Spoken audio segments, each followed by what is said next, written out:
Hey there, fans of the strange, dark, and mysterious. If you're into stories that make your skin crawl and keep you up at night, then buckle up because this one's a doozy. Before we begin, tell me, where are you listening from and what time is it there? The story.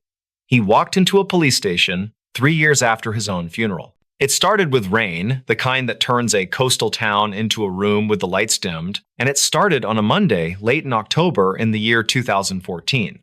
The station sat on a corner where Wharf Street met a row of shuttered bait shops, and the bay beyond it was a gray plate with gulls skimming its edge. Officer Murray Hart had the morning desk, a thermos of coffee cooling by her elbow, and the steady clack of a wall clock rationing the seconds. She remembers the sound of wet boots on the rubber mat before she remembers the man. She remembers thinking the steps were too careful, as if each was an apology. He did not remove his hood right away. He stood just inside the door, dripping, the rain tapping the nylon the way a watch taps a wrist. When he did push the hood back, the hair was short, salt and pepper, combed in, the way that suggests no mirror, only memory. He had a narrow face, eyes too pale for the gray light. There was something quiet about him, the kind of quiet that does not ask for permission. "Can I help you, sir?" Mireille said. The man looked past her to the bulletin board with the faded flyers and the notice about parking meters going to winter hours. His throat moved, dry. He reached into the pocket of his jacket, and Mireille stood up because that's what training is for, but his hand came out with nothing more than a crisp folded sheet. He laid it on the counter between them and slid it forward with one finger. It was a funeral program. The cheap kind the church printer makes, black and white, a cross in the corner, and an unflattering photograph in a rectangle. The man in the photograph had a thinner face, more hair, a little grin he did not have now. It said, "In loving memory of Asa Merrick." Below that, a year spelled out, 1979 to 2011. The service had been on a Wednesday, 3 o'clock, Street Albans. The hymn was "Abide With Me." Beneath, a snippet of Psalm 121. Mireille looked up too fast, the chair legs catching the mat. "That's my funeral," the man said. And the voice was soft and unsteady but true, the kind of voice that would apologize for waking a house. I don't think I was ready for it. The town, if you had to draw it, would be a line of houses with their faces turned toward water, a hill with a cemetery halfway up, a library that used to be a bank, a diner with a bell that announces every arrival and the name of every pie. The population changed with the seasons, but the people who stayed all year counted each other the way families count cutlery. They knew who worked the cannery, who taught shop at the high school, who made the chowder that didn't curdle. Asa Merrick had been one of those names you said without a second thought.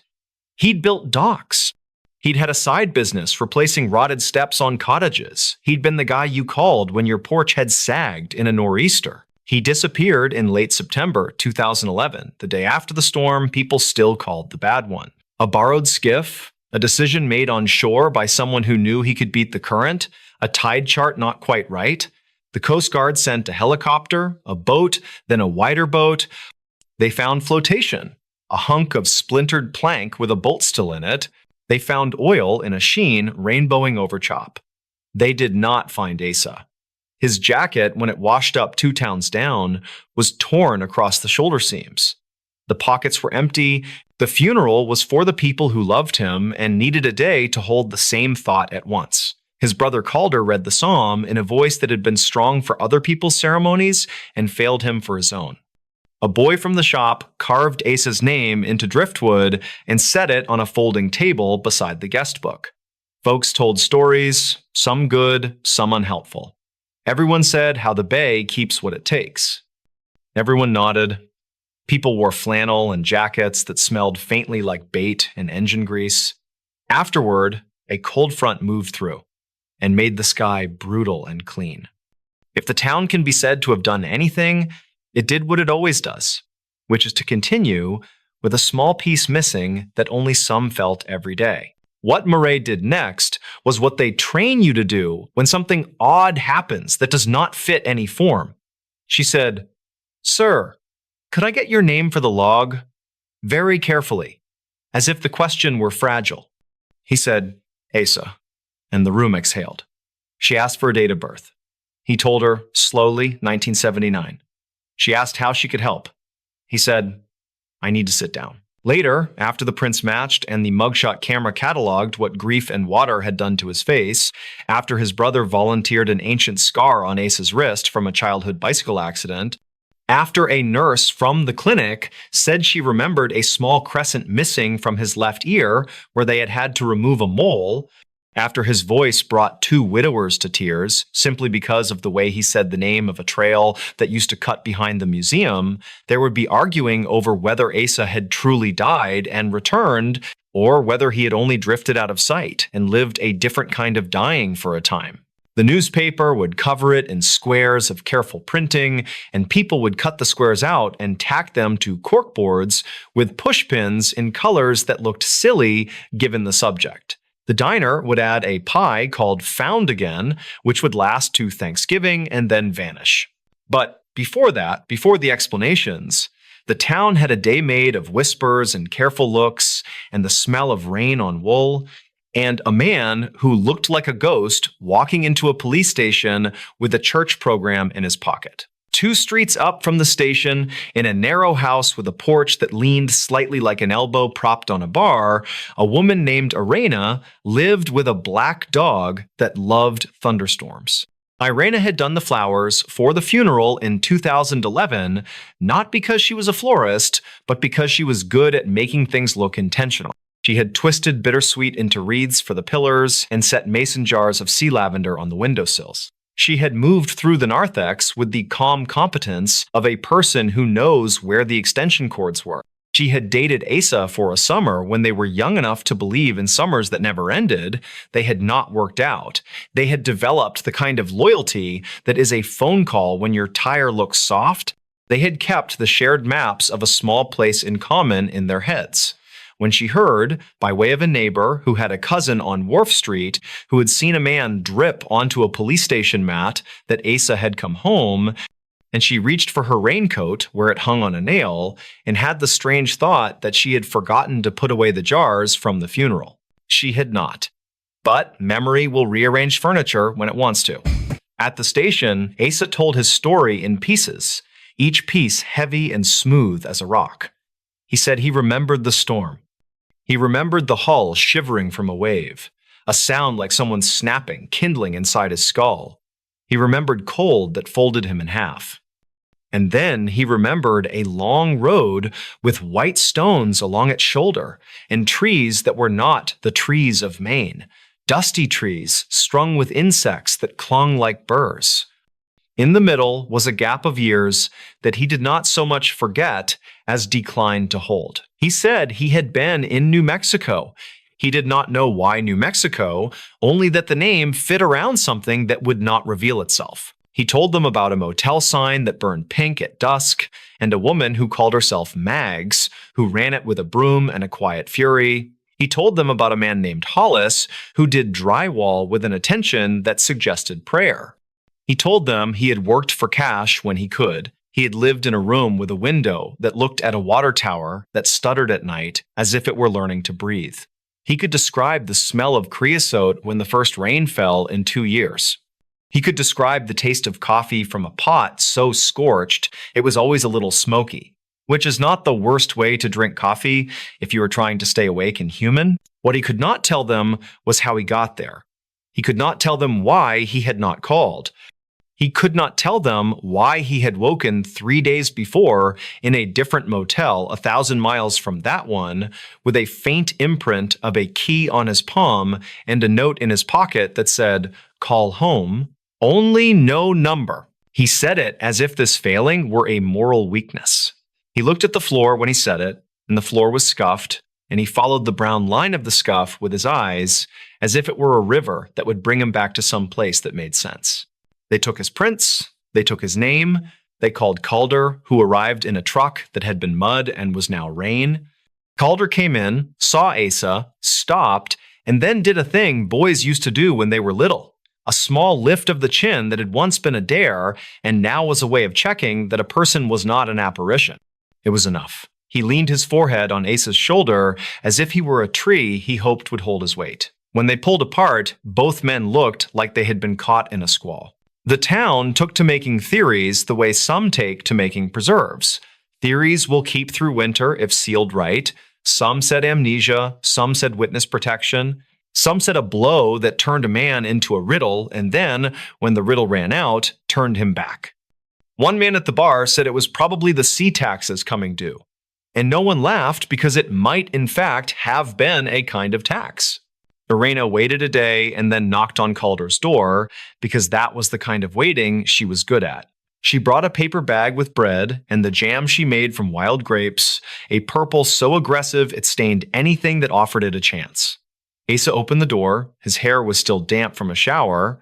He wore a borrowed sweater that sat a little tight on his frame. He smiled, the old grin trying to find purchase on the new mouth.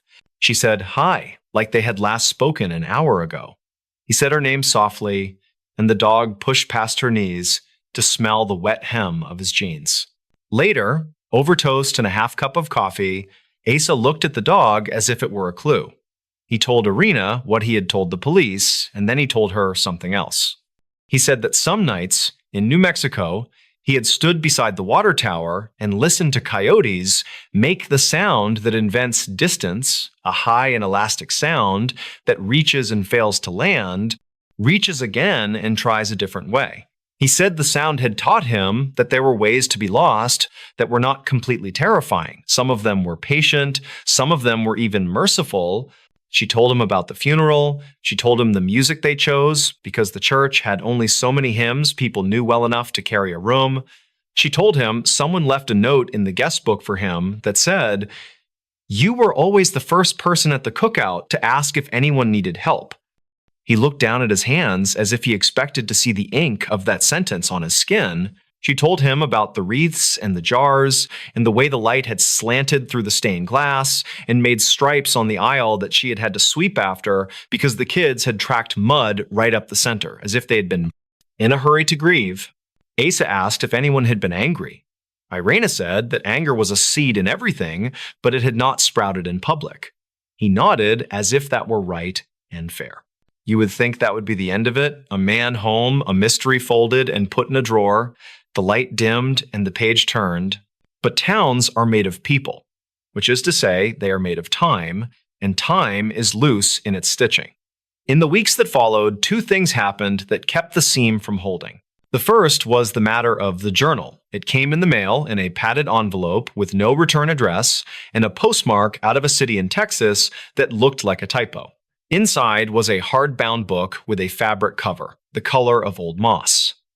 On the first page was a date in Asa's handwriting, 2012, and below that, a list of items a person might buy when they had decided to be someone else for a while. Socks, toothbrush, a small knife, a road atlas you could write in. He recognized the writing because not even water can erase the way a person draws a capital L. The journal had entries, but they were not linear. They were like the way you remember a summer if you try while standing in a dark room. They skipped and clung where they chose. There were passages about a road south, stained with deer tracks. There were notes on the price of diesel in towns with names that tasted like dust. There was a list of names that were not his. Some had check marks beside them. There was one entry that said, "Ask Mags about the man who never coughs." There was a small drawing of a motel window with a crack in it that ran like a river on a map. And there was, at the beginning of a section he had not recognized writing, a sentence. The thing about disappearing is that you begin to live so lightly, you could swear your feet aren't touching the floor. Asa read it at the kitchen table with the rain, doing that thing where it is steady but not convincing, and he put his hand flat on the book because it vibrated, not because it was a machine, but because the sentence had found a current in him. When Calder asked what it said, Asa closed it carefully because some pages feel like they can only be read once before they go dead. He said, "It's my handwriting, but not my memory," which is a sentence that will unnerve almost anyone. The second thing was smaller, the kind of thing that only means something if you love patterns. A handful of residents started hearing a sound at night that didn't belong. "Not a siren, not the fairy horn, a voice on the wind," said one. "A whistle that never got where it was going," said another. Irena, who had stayed up late one night with the dog lying like a rug at her feet, heard it too, a long, thin note that bent at the end. It could have been the bay moving through an alley, or a pipe in an old house complaining, or a bird that had refused migration and regretted it. But there it was, on 3 nights over a week, and each time the town lay in its beds listening, and each time a few names hardwired for morning came to mind. The wind collected rumors, the way a sweater collects burrs. Asa tried work. It had always been what his hands knew. He went down to the marina with a borrowed toolbox and fixed the warped door on a locker with a humorless patience that convinced the lock to give in out of pure boredom. He replaced a split plank on the deck at the bait co-op and ran his palm along the grain until it was as smooth as the back of his own hand. He stood in the chilled air of the fish house and watched ice pour from a chute as if it were snow, learning a different accent. Sometimes, a man who had not cried in public since 2011 would walk past and say, "Hey," casually, as if the word "hey" were a pin holding a larger thing together. Asa would nod. Work was a bridge he could walk without looking down. It is not that he was haunted, it is that he was porous. The world leaked into him the way fog leaks into old windows. He took to walking at night up past the cemetery to the edge of the pines, where a set of concrete steps led nowhere now that the old observatory had come down. He would sit on the top step and look out over the town, the way the street lamps made beads of light that didn't quite agree on their spacing. He would smell the bay, which was always both clean and a little rotten. He would feel the dog nose his palm because Irena had given up pretending to sleep through his departures and started sending the animal with him as a kind of companion and witness. One of those nights, he found a man waiting on the steps, hands jammed in the pockets of a canvas coat, breath visible as ribbon in the air. The man was middling in every way except the intensity with which he watched the horizon, which was not a face so much as a commitment. He said, "You're Asa." He said it without asking. "I am," Asa said. The man put a toe on the edge of a step like he was testing the strength of a conversation. He said, "I knew you in New Mexico." He said it the way someone says, "I knew you when you were drinking," but without judgment, just the fact of familiarity. He told Asa his name was Thorn, which sounded invented but belonged to him like a scar. He had a voice that put the end of sentences slightly higher than the beginning, like he was always offering you a chance to disagree. Thorn said, "You fixed a fence for me that winter. The coyotes got brave. You said a fence is nothing but a promise we make the land." Asa had no memory of a fence or of Thorn, but he had the feeling you get when you hear a song from a summer you can name by its burn. He said, "How did you find me?" Thorn shrugged. "Your name crept through a line of people who owe Mags a favor. She thought you were a ghost. You sent a lot of men quietly back to their lives, you know? Mostly they stayed." Asa felt that sentence land in him like a pin dropping in an empty room. He said, "I don't know what I sent or where." Thorn said, "You remember a boy with a cracked tooth and a wife who wanted him to quit flipping trucks. He got a job with the city. He doesn't look over his shoulder anymore. He keeps a neat yard. You told him 2 things that fixed him, and you said them like you were reading a list he had given you." Asa shook his head. "I don't remember." Thorn said, "That may be the mercy of it. You were different out there. Kind, sure, but lighter. Like walking was easier." He squinted at the town. "Do you hear that?" And just then, the sound came from the tree line. A thin note, a bend at the end. The dog lifted its head and did not bark. The town held its breath. Asa listened, and he had the distinct sensation that he was hearing his own voice from far away, calling back through the white space of a ledger where the sums would not quite line up. He felt tears roll down his face before he had decided to cry. Thorn put a hand out and did not touch him. He said, "The weird part is not the dying. The weird part is how many men it takes to make a single life hold steady. The weird part is how easy it is to step into a different one if someone sets the door ajar." They sat in silence, 2 silhouettes on steps that led to nothing, listening to the note until it ended and the night closed like a book. Time, which does not always care about our plans, folded another winter onto the town and then another. The journal stayed on a shelf in Calder's kitchen because it felt wrong to hide it and wrong to display it. Sometimes Asa would take it down and read a page at random and feel himself slide across an ice he could not see the edge of. Sometimes he would write a line at the bottom margin in a hand that was his and say something small, like, "I saw a fox on the road at dawn, and it looked at me like we were co-workers who did not remember each other's names." It helped. People would approach him and say words he had not known he had missed.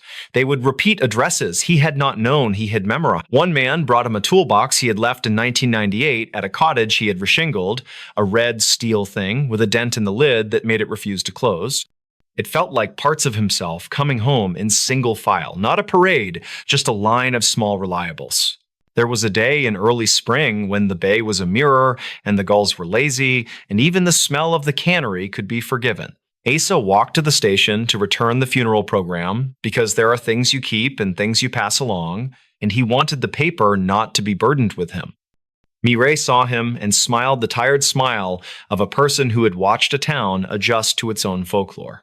He set the program on the counter, smoothed it with a palm, and said, "Thank you for not asking all the questions I can't answer."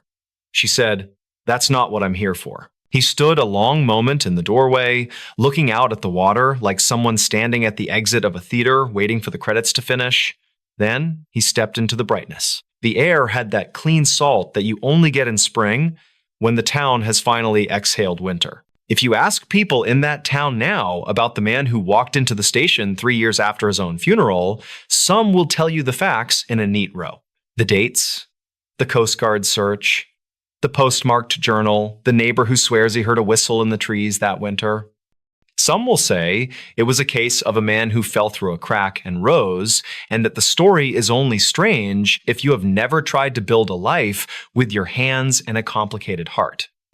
Some will tell you that they saw him once on the steps above the cemetery with a friend from somewhere far inland, sharing a thermos in the cold, and that the dog yawned and leaned heavier against his leg, like wait is another word for home. As for Asa, he carried on. He fixed 100 small broken things for people who did not need to tell him their names. He learned that there are two kinds of silence, and he preferred the one you choose. He did not try to untangle what the journal insisted on remembering. He did not ask the wind for an honest accounting of nights. He let the town be the bowl that held him. He let himself be a man who had once been at his own funeral and afterward chose to live without the dramatic flourish of a resurrection. On some evenings, when the sky turned the color of a bruise forgetting itself, he would walk to the marina and sit on an upside-down bucket and watch the water's edge make its secret conversation with the pilings. He would think about Mags sweeping the motel floor with her ferocious neatness, and about Hollis smoothing plaster as if it were glass, and about the boy with the cracked tooth who mowed his lawn in careful lines. He would think about the way rain sounds on a nylon hood and how it announces an arrival even when you have not fully arrived. Sometimes, in the far trees, that sound would come again, thin and shaped like a question. He never learned what made it. He never went to look. The dog would prick his ears and then lie back down. The bay would slide a little closer and then away. The streetlights would draw their beads of light along Wharf Street like a rosary no one was willing to finish. And if he smiled at those times, it was small. The kind of smile a person makes when they have met themselves once in a police station doorway, and again years later on a staircase to nowhere, and found both versions able to stand the weather. The town, which had been waiting for a final word, learned to live with the ellipsis at the end of the sentence. It has not hurt them. The program from the funeral yellowed and curled in a file behind a counter. The journal sat on its shelf and took on the smell of coffee. The pie, called Found Again, never returned to the diner menu, but you could sometimes taste its absence in the way the crust flaked on a day when the baker was tired. There is a certain contentment in that kind of missing, an acceptance that the edges of a story are not failures, only the places where the world keeps turning in a rhythm that does not require you to follow. And in the spring light, in the hush that only small towns know once the boats are out and the tourists have not yet arrived, a man named Asa could be seen walking down Wharf Street, boots dry, head bare, the kind of man who would ask if you needed help carrying something heavy, and then, unasked, carry it anyway. He did not offer explanations when none were asked, and at night, when the tide ran fast and the wind made its thin note and then lost it, he would sit with the dog and listen and leave the question to hang there. A quiet, steady thing. A bridge between two lives that no one was in any hurry to cross. The story, the note in the wall and the night, the town became quiet. The house on Quay Street was older than anyone remembered, older even than the plaque by the front steps that guessed its birth year and guessed wrong. It was the sort of place people said had good bones and bad habits. The porch leaned, the roofline sagged like a shrug, and in winter, you could see your breath in the front parlor, even with the oil burner doing its steady, expensive work. It had survived fires on the wharf, and a war that sent too many sons away, and a series of owners who loved it briefly and then moved on. When Ansel Dwyer bought it in late autumn 2021, the town of Brackett's Cove, Maine, decided the house might finally get an ending. Ansel was a quiet man who ran the bait shed in summer and taught woodworking out of his garage when the boats pulled out at the harbor and the gulls grew mean. He wore his grief like an undershirt, close and clean, and never spoken about. He said the house was a project to occupy his hands. He said he didn't believe in ghosts, and then laughed, softly, as if the ghost might hear him. On a Thursday in early November, with a cold fog pushing up from the water and the streetlight at the corner humming like a single tired bee, Ansel started removing a wall in the back of the house. This was a wall that had always felt wrong. The plaster bulged where it met the baseboard, and when the wind came in off the bay, you could hear the tap of a loose lath like a fingernail. He set up a standing lamp, tuned the old radio to the station in Bangor that played talk at low volume, and began scoring the paint. I learned all of this later, after the note, after the basement and the culvert and the bones that went home in a cedar box. But I liked the beginning, the way Ansel told it, the part where it could still have been just a wall. Behind the second layer of plaster, by the stud nearest the door, Ansel's knife met metal, not a wire or a nail, something thin that flexed. He pried gently and found a tin that had once held throat lozenges. The label had been licked by time to a soft blur. He wiped it on his flannel sleeve and felt something shift inside. He held it a long moment and listened to the radio murmur and to the house breathe around him. Then, with the kind of care people use when untying a knot made by someone they miss, he opened the tin. Inside was a folded sheet of paper, brown around the edges where it had nested against the metal, and a house key threaded on red string. The key had a notch filed into its shoulder, a tiny crescent, as if someone had held it in their palm and worried it with a nail. The paper was dated in pencil, February 1987. The handwriting was neat, the lines strong. It began without greeting. "I can't go to the police," it said. "Not yet. I can't tell anyone in daylight because daylight makes liars out of me. But the wall keeps sound and walls keep secrets, and if this ever opens, if the house ever changes its breath, someone will find this. Maybe it will be you. If it is, please go to the culvert that runs under the old mill road at the marsh turn. The one choked with reeds. Go when the tide is in and the water carries the night with it. Bring a flashlight. Stand on the south side and count to nine fence posts from the rusted mailbox that says Alder, though nobody named Alder lives there now. Then listen. If you hear the hum, like the sound a bottle makes when the wind is right, lift the flat rock to your left. Don't be afraid. Fear is what kept me from doing this sooner." The note was signed with a single letter, an E, and below it, a sentence that read more like a confession than a footnote. I thought, briefly, that silence might save us. I was wrong. Ansel stared at the paper, and then at the red string, and then at the lamp that filled the room with a thin, sincere light. Fog needled the windows. Somewhere in the house, the old oil burner coughed and went steady again. He told himself this was a prank tucked away by a bored teenager or a bit of local theater from another era. But the key felt real in his hand, and the date pulled at a memory he didn't want to touch until he had to. 1987. The winter Brackett's Cove lost Hollis Penfield. Hollis had been 27, a science teacher at the small school that had once been a shipwrights hall. He kept a collection of beach glass in his classroom and a plant in the window that refused to die. He rode a bicycle with a whittled driftwood handlebar grip he'd made himself, He'd grown up inland and moved to the coast after college, the kind of person you could imagine choosing a small town like A Quiet Song. He was not from here. And then he was. People remembered that about him. People remembered how easily he fit, the way a good stone fits in the hand. The last time anyone saw Hollis was a night in February when the snow came sideways off the water and the streets emptied early. He left the school after a late meeting and said he was heading home to his rental on Alder Lane, a narrow strip that dead ends at the marsh. The next morning, his bicycle was still chained to the rack, rim-iced with a thin, mean glaze. The apartment was locked, his coat hung on the peg. The kettle was on the stove, the blue enamel one everyone mentions, because if the kettle is still there and his coat is still there, how could he go anywhere? You can make a case vanish just by telling it often enough and getting the details out of order, but in this one, there were not many details to twist. The town looked for him the way small towns look, with thermoses and orange vests, and the kind of hope that keeps a person moving even when they know better. The marsh sucked at boots. The police brought dogs from Augusta and a sonar unit that hummed at the bottom of the harbor like a sleeping animal. Nothing. They printed flyers with his picture and the words missing but not lost.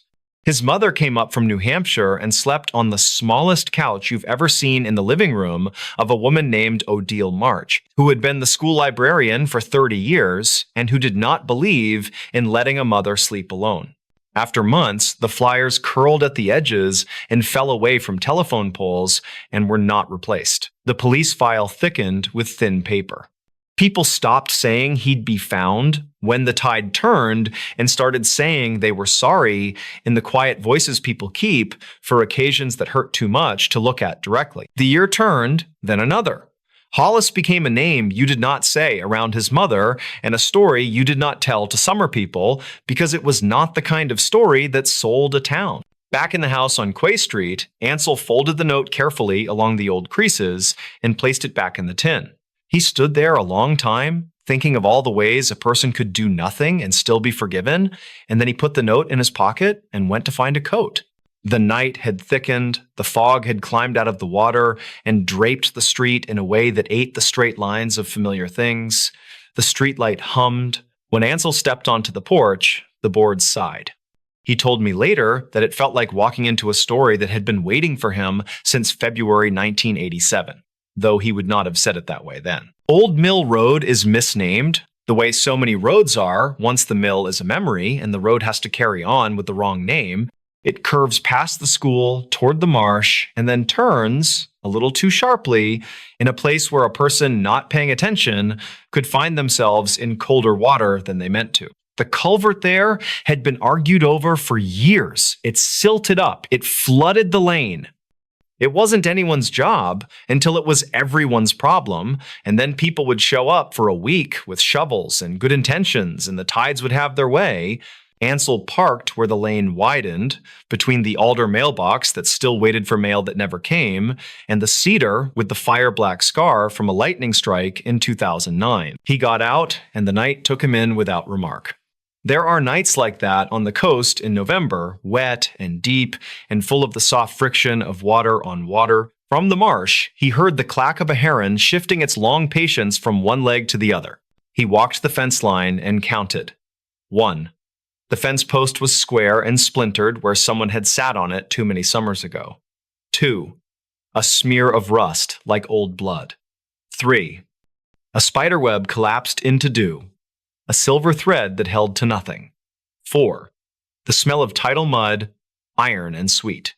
5. A small, precise sound in the grass that could have been a vole, or could have been something a story would later insist was more. 6, 7, 8, 9. He stood at 9 and listened. The road was empty.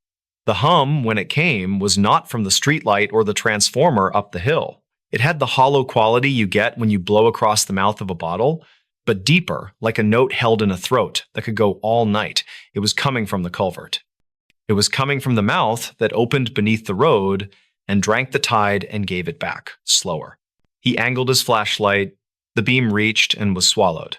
The culvert's mouth was framed in stone, a quick masonry that some Works Progress Administration men had set a lifetime ago. At the south side, there was a flat rock, more placed than fallen. Ansel would not have noticed it if not for the way the beam stuttered as it slid off the edge, as if the light had tripped over something it should have seen. He crouched, and for a long moment his breath sounded too loud in his own ears, and then he slid his fingers under the edge of the rock. It lifted easily, as if it wanted to remember that it had once been set aside and could be again. Beneath there was a cavity, dry by a stubbornness that defied the wet air. In the cavity, a mason jar, its lid wrapped in waxed cloth. He eased it out, untied the cloth, and unscrewed the lid.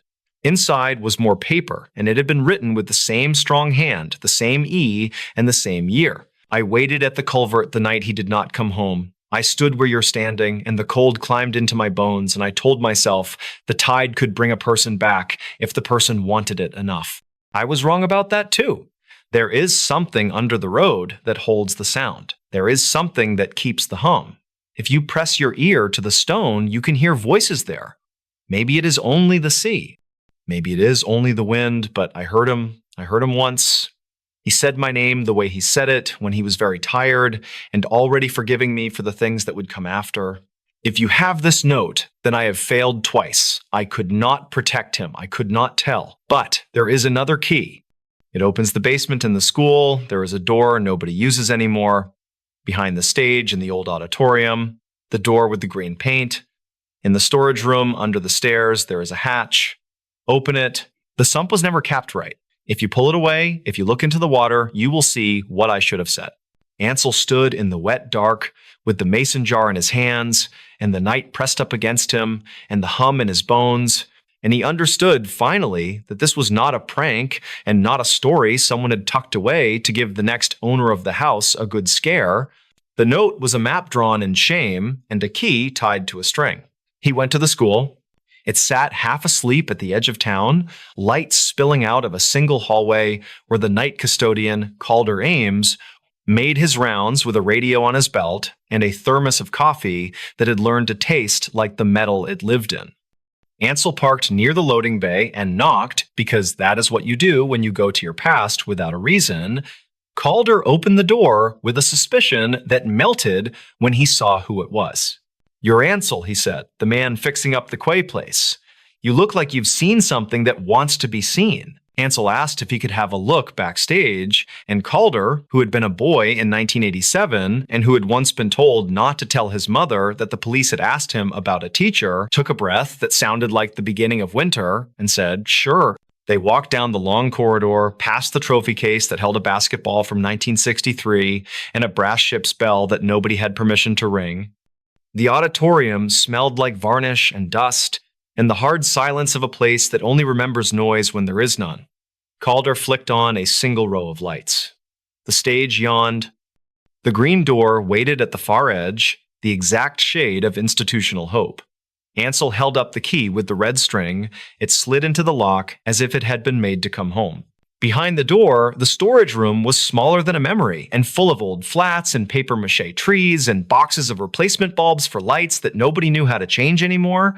Under the stairs, as promised, was a hatch. The screws were missing, the hinge had rusted in the decorative way rust chooses when nobody is paying attention. Ansel got his fingers under and lifted. The smell came first damp and iron and the sweet rot of paper that has made a home in the wrong place for too long.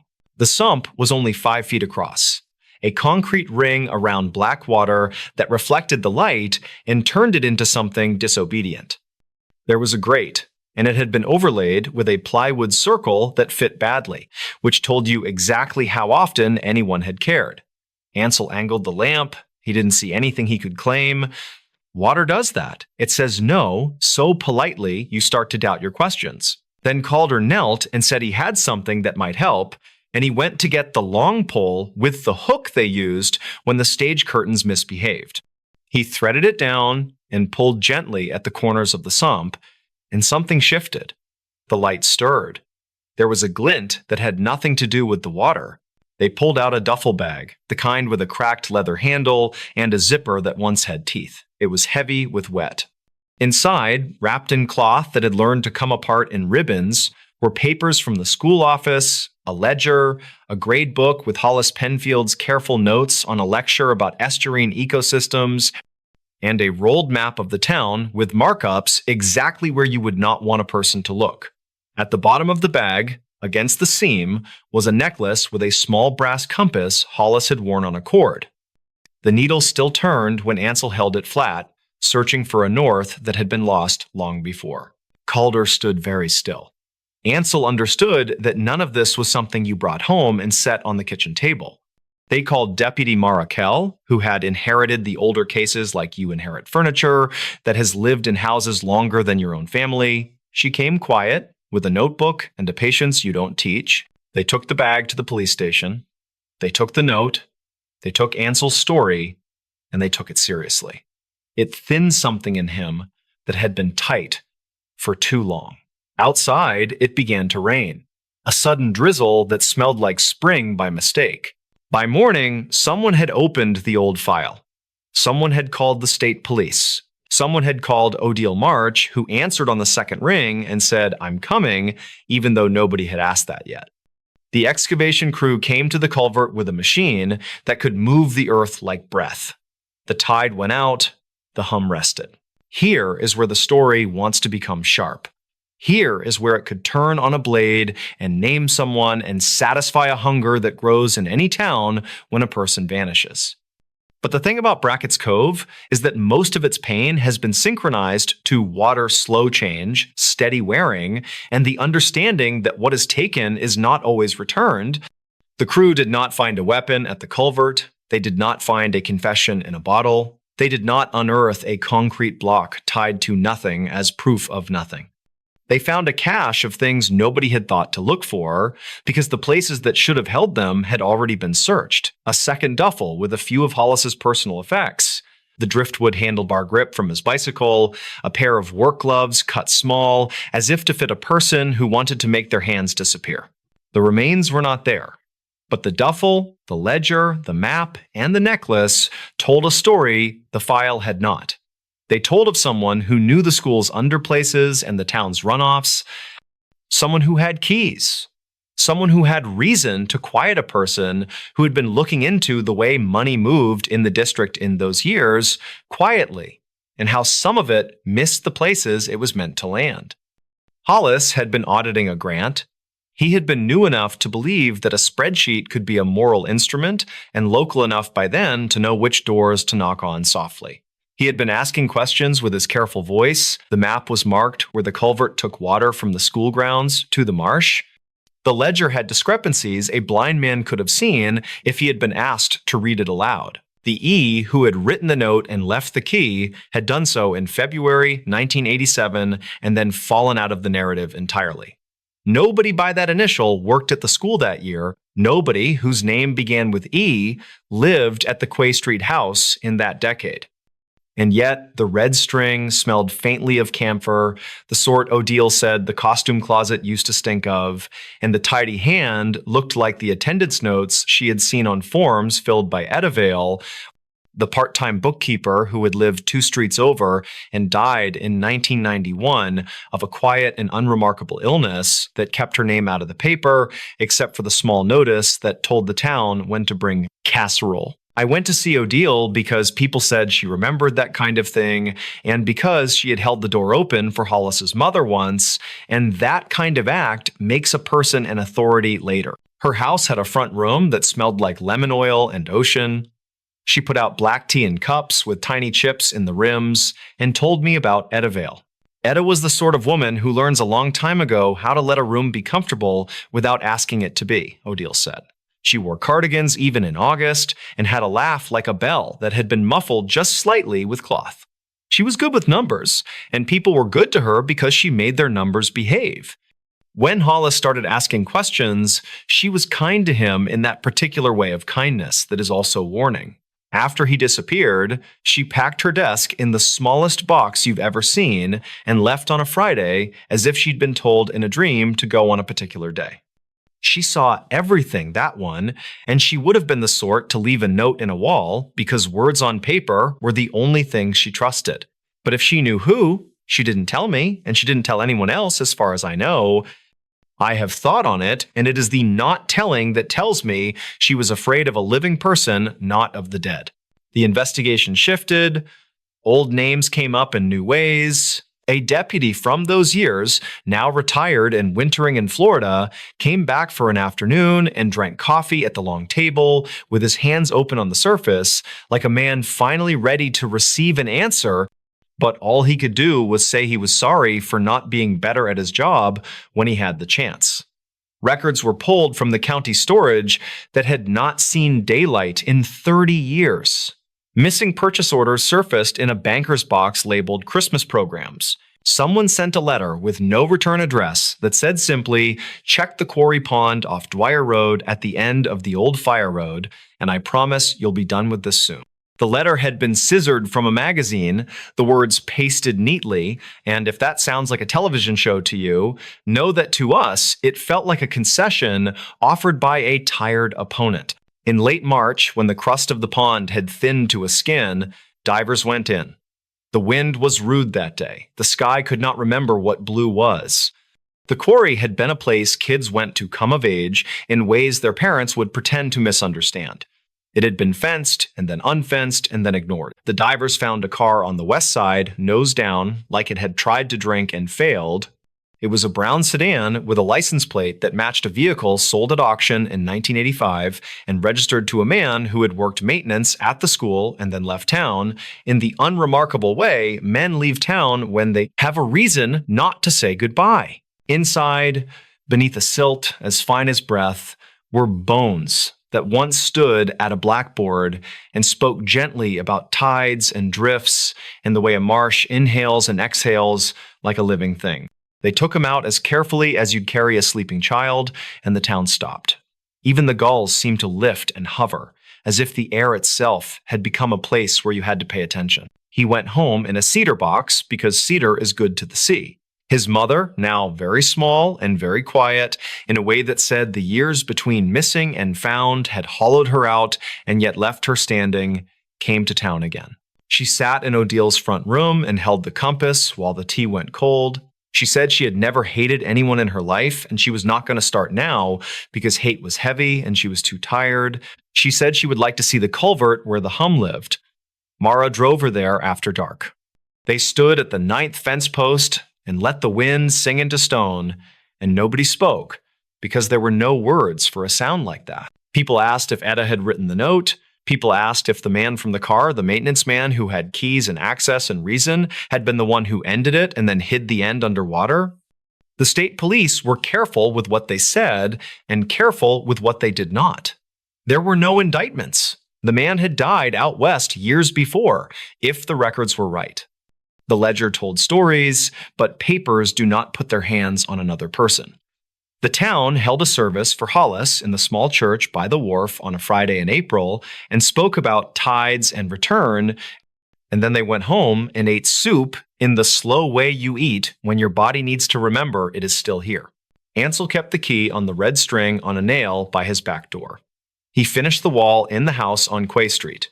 He did not sell. He told me that sometimes, on rain nights, the house changed its breath and he could feel the note in the wall even though it was no longer there. He would stand by the window and listen to the streetlight hum and think about two people in 1987, one who vanished and one who could not bring herself to tell what she knew until she could pretend she was telling nobody at all. I keep coming back to Etta, to the choice to write instead of speak, to the choice to tuck a key behind a wall and trust the slow patience of houses and of time. It would be neat to say that her note solved the case, that without it, the quarry would have kept it secret and Brackett's Cove would have stayed a fraction off, like a song sung just under pitch. But neat is for packages and math. The note did not solve it so much as it allowed it to be finished. It made the town quiet again in a way it had not been since the winter the bicycle stayed chained and the kettle stayed cold. In the months after, people started noticing small things. The streetlight at the corner of Quay and Alder still hummed, but the pitch was a shade softer, like a voice relieved of one hard truth. The culvert flooded less, as if the water had learned something about letting go. In the science room at the school, somebody found beach glass tucked in a coffee can behind a stack of atlases, and they set it out in a tray on the window where the light could make something bright out of what had once been broken. Students started bringing their own pieces. A child found a shard of cobalt and said it looked like the night sky had lost a button. By summer, tourists came and did not know what had been healed. They ate chowder and bought postcards of boats tied neatly to a dock that looks best at dusk. Once, in August, I walked Old Mill Road at twilight and stood at the 9th fence post and listened. The hum was there, because the hum is always there if you stand still long enough, but it had shifted. It felt less like a voice caught in stone and more like a low, endless note that keeps the town in time. I like to think of Etta writing by lamplight. Months after the snow, after the flyers curled, after the town learned to say sorry with a certain finality. I like to think of her folding the paper and tying the key just so, hands steady, heart unsteady, and sliding the tin into the space between the house and the life she could bear to live. I like to think of the wall holding its breath for decades, waiting for a man in a fog to listen to a strange instruction and go into the night because sometimes you do the thing you don't quite understand and it becomes the thing the town needed. Brackett's Cove did not get a villain it could throw stones at. It did not get the clean lines of a courtroom or the relief of a sentence read into the record. It got a note in a wall, a bag pulled from black water, a compass needle remembering north, and a name returned to a mother who had never stopped saying it under her breath when the kettle took too long to boil. On certain evenings, when the rain moves in off the bay and the streetlight starts its one-note song, the houses here feel closer. You can smell the creosote on the pilings. You can hear the soft tick of a porch railing cooling after Sunday. If you walk past the school, there's a glow in the auditorium windows that looks like someone is rehearsing for a play that will never open. And if you go down Old Mill Road to the marsh turn and count those 9 fence posts and stand there quietly with your hands in your pockets like a person waiting for a friend, you will hear the hum fold itself into the tide, and you might feel that complicated peace you get when a story doesn't end with a bang but with a breath. I think that's enough. Not all mysteries want to be problems. Some of them want to be places. And sometimes the answer arrives folded, with a notch on a key and a letter at the bottom that stands not for a name you can say aloud, but for the shape of the silence that saved what it could